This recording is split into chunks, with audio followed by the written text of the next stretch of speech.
Assalamualaikum warahmatullahi wabarakatuh. Perkenalkan, nama saya Aprilia Indah Lestari dari jurusan Ilmu Kesejahteraan Sosial, Fakultas Ilmu Sosial dan Ilmu Politik, Universitas Muhammadiyah Sumatera Utara. Di sini saya akan sedikit menjelaskan tentang neoliberalisme dan privatisasi perang dan kekerasan. Yang pertama, adanya perperangan neoliberal. Globalisasi neoliberalisme telah dilegitimasi oleh konsekuensi positifnya bagi banyak orang di seluruh dunia. Istilah pemerintahan liberal global pada dasarnya terdiri dari teknik-teknik yang meneliti sifat-sifat terperinci dan dinamika populasi sehingga mereka dapat dikelola dengan lebih baik sehubungan dengan banyaknya kebutuhan dan kesempatan hidup menurut Dillon dan Reid 2001 bagian 41. Privatisasi kekerasan militer dan terorganisir kemudian adalah bagian dari tatanan dunia neoliberal. Berakhirnya Perang Dingin yang menyebabkan meningkatnya jumlah perang etnis dan sipil telah mengancam keberadaan negara bangsa dan industri multinasional di banyak wilayah di dunia. Seperti yang dikatakan Singer 2001, sejak akhir Perang Dingin telah terjadi lonjakan aktivitas perusahaan militer swasta di seluruh dunia.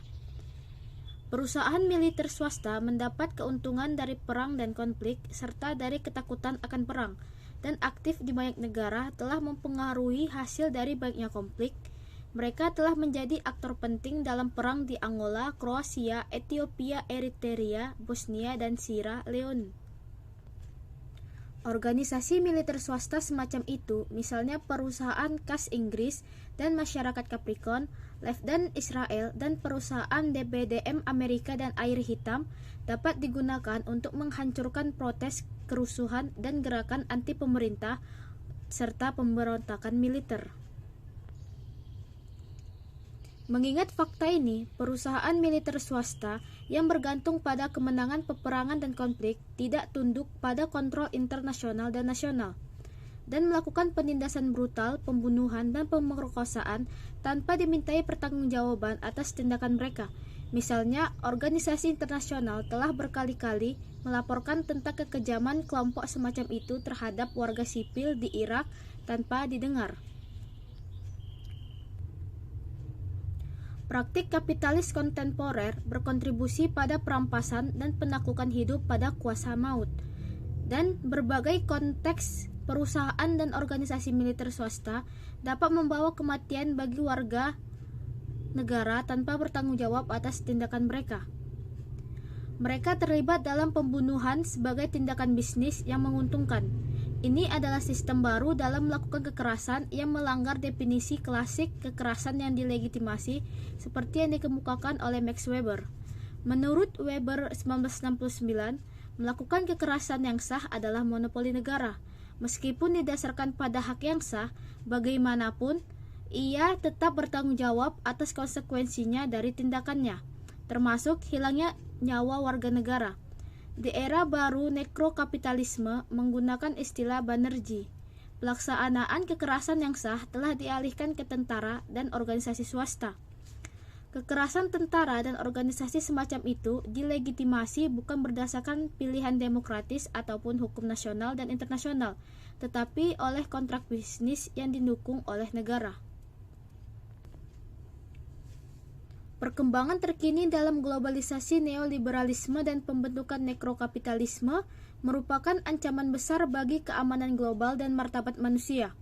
Oleh karena itu, setiap upaya pemantauan untuk dunia yang lebih setara dan adil harus memperhatikan kesejahteraan warganya dan semua orang yang hidup dalam jurisprudisi hukumnya. Kemudian ada perubahan iklim, perang, dan konflik. Perubahan iklim sebagai salah satu penyebab meningkatnya kejadian atau ancaman perang dan konflik telah sering dibicarakan dalam beberapa tahun terakhir. Sebuah laporan internasional dari International Alert oleh Smith dan Vivekananda 2007 membahas korelasi antara perubahan iklim dan konflik yang menyatakan bahwa 46 negara, yaitu sekitar 2,7 miliar orang, akan mengalami risiko tinggi konflik kekerasan sebagai hasil dari perubahan iklim yang berinteraksi dengan masalah politik, ekonomi, dan sosial dalam waktu yang dekat. Selain itu, studi yang menyimpulkan bahwa tata kelola 56 negara secara total akan terancam dan institusi pemerintah akan mengalami kesulitan besar dalam menangani masalah yang disebabkan oleh perubahan iklim di atas semua tantangan yang mereka hadapi saat ini.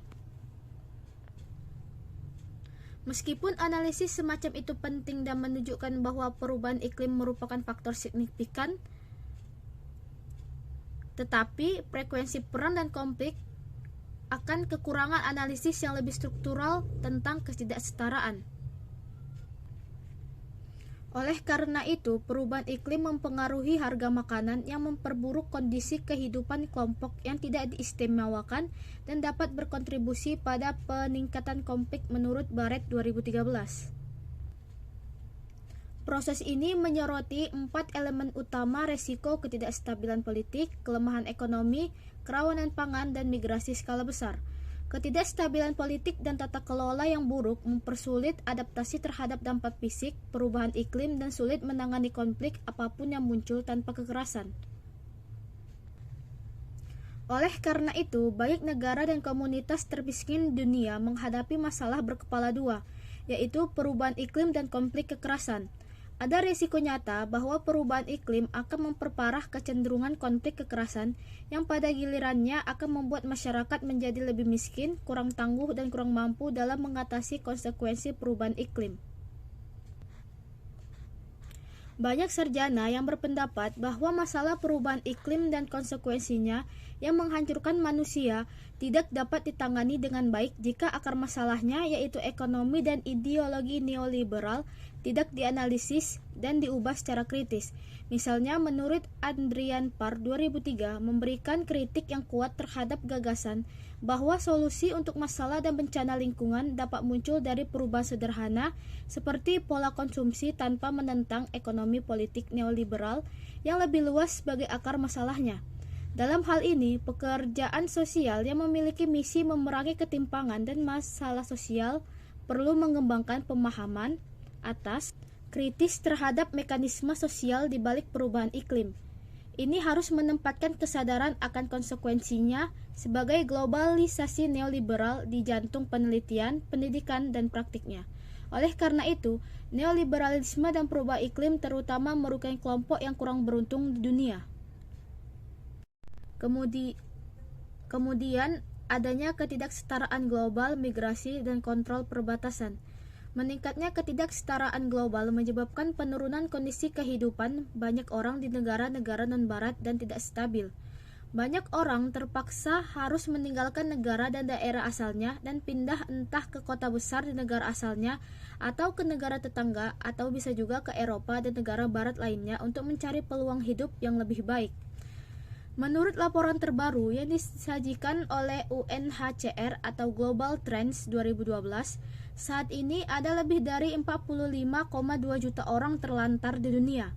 Ini adalah pengungsi sebanyak 15,7 juta dan pencari suaka yaitu 937.000, ditambah 28,8 juta orang lainnya yang terpaksa mengungsi di dalam perbatasan negara mereka sendiri. Jumlah pengungsi telah menunjukkan peningkatan sejak tahun 1994. Namun bukan hanya jumlah pengungsi dan orang terlantar yang terus meningkat, tetapi juga total migran di dunia kini telah melampaui 200 juta orang, lebih banyak dari orang sebelumnya yang tinggal di luar negeri. Orang-orang yang membutuhkan pekerjaan, pendapatan, dan keamanan mencoba melintasi perbatasan ke Eropa dan negara kaya lainnya setiap hari. Banyak yang mempertaruhkan hidup mereka dengan duduk di perahu atau kapal tua dan rapuh, meninggalkan negara asal mereka dan mencari peluang hidup yang lebih baik di Eropa. Demikianlah penjelasan singkat saya kali ini. Bila ada yang salah, saya mohon maaf. Assalamualaikum warahmatullahi wabarakatuh.